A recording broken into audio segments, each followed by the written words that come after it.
But anyway, good morning all of you. So we tried for Mr. Rajiv Chandrasekhar to be physically here, and they confirmed. As usual, they confirmed that like yesterday, the last minute, I think Anurag was in touch with the minister's office like 2 times a day or 3 times a day. But we got the information yesterday that he will not be able to travel to Bangalore. But he was kind enough to record a video, and he's supposed to come on live today again. They told us somehow he has to go somewhere. Then we got this live, recorded video 5 minutes before.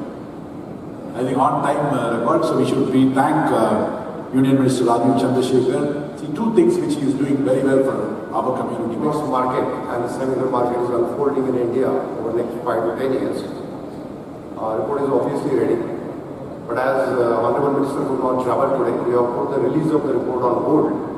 And please excuse me for that. But it's a delay. We are going to launch this report very soon. We are going to take the right time frame availability from the Honorable Minister so that we release the report and it becomes more impactful. So my apology and excuse me that today the report is not getting released, but it is not cancelled. I want to clarify. It's just delayed by a few weeks. At an appropriate time, the report will be released and you will get complete insights into how the markets are shaping up, what are the trends, what segments are driving the demand for electronics and semiconductor, what kind of opportunities are coming up for domestic market as well as the export market. It will be very, very insightful. And please keep patience for that. That's a small update from me. This amount of success with large numbers of startups and unicorns and investment and creation of opportunities that have characterized the innovation ecosystem that is amongst the most exciting and the fastest growing ecosystems in the world.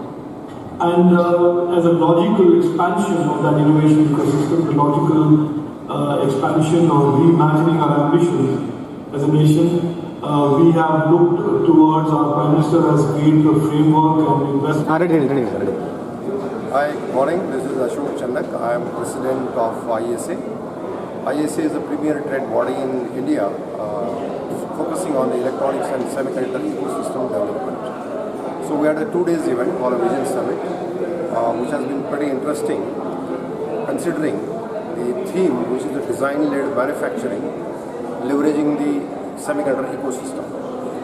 It evoked a large and a tremendous response with more than 1,000 delegates registering for the event, more than 300 companies spread across, more than 80 speakers and exhibitors. So during last 2 days we had wonderful discussions on how the technology trends are there, how the technology is evolving, what are the opportunities that gets created for the various value chain constituents, and how the several players in India can play a role.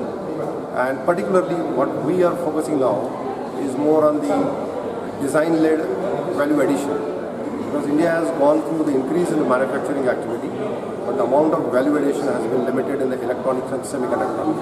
And that is a core point which IESA is driving.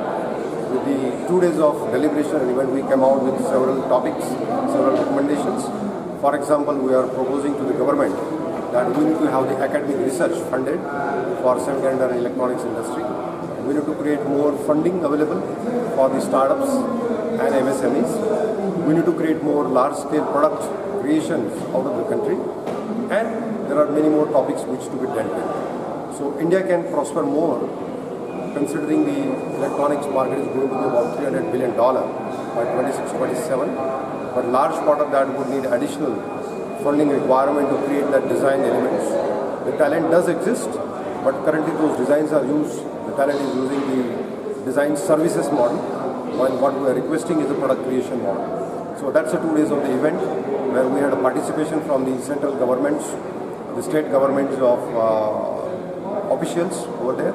There are international associations, those also joined as the trade bodies, and global as well as a local speaker coming together, deliberating, discussing, building the network, building the opportunities for harnessing in the future. So that's the overall short summary of the Vision Summit event. Okay, how the government is supporting to IESA? Government has been very, very supporting for the semiconductor and electronics segment. So if you look at last few years, multiple policies, announcements have been done, funding supports has been done, and this would continue to go further because it is just the beginning, I would call. For example, the PLI 76,000 crore, the design link incentive, the electronic manufacturing clusters, these are just the beginning because the huge market is unfolding and that would need additional budgetary allocations and support. And we do believe that government would be providing that additional support going forward and would create conducive. So, sir, what do you think is the importance of this Vision Summit this year? Basically, IESA is conducting this Vision Summit from 2005 onwards. So this is the 17th edition of Vision Summit 2024. So basically, it's a two-day event which is having about 70 speakers. And important things is we are releasing two reports in this Vision Summit. One is being the consolidation of all the policies by Government of India and also some of the state governments putting together in one report which is being released in the morning today by Mr. Krishnan, the Secretary of MIT. And tomorrow we are releasing our regular yearly Semiconductor market report survey, which is being released tomorrow. This is being released for the last 10 years. So this is the 11th edition of our India Semiconductor Report 2024, which will be released by IESA tomorrow. This both will help the industries, our semiconductor industries to know about the policies across the state and also the Government of India to attract more investment to the country, and also the markets report will very clearly help. It has been helping all our members